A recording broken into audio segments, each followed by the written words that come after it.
Thank you for staying with us. This is still News Central now.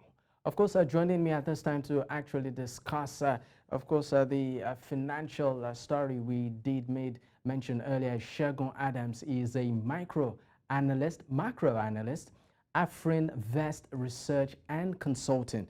Of course, he will be breaking down these issues. Thank you so much for your time, Segun. Thank you very much, and good day to your listeners as well. Thank you for having me. All right, great. Now, Nigeria has been placed on the Financial Action Task Force Greylist.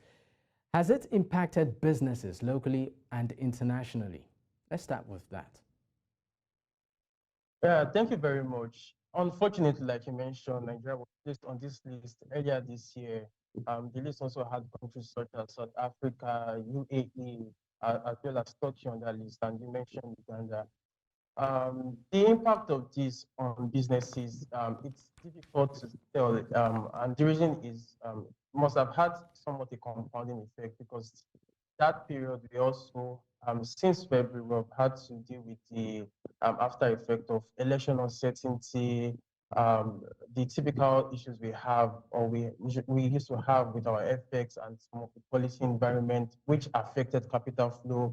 For instance, in 2020, capital importation dropped to $5.3 billion, and so far in the year, we have seen roughly around $2.2 billion, which means that capital flow is still pressured at historic lows. So there are a lot of factors at play, but so far, I think that the effect of the listing of Nigeria has somewhat been compounding. That is, there are other factors at play, but that's contributed somewhat to the issues we have in the business environment. Now, let's talk about the investment drive of the current government in Nigeria. Could this grey listing become a stumbling block or impediment towards their goals? Of course, it could be because being on the grey list, and the grey list means that that country or jurisdiction has come under increased watch.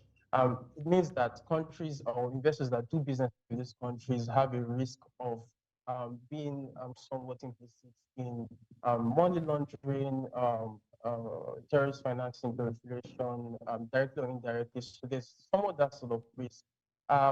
Although for the case of Nigeria, historically, we have been somewhat here before in 2001 and managed to work our way out by 2006.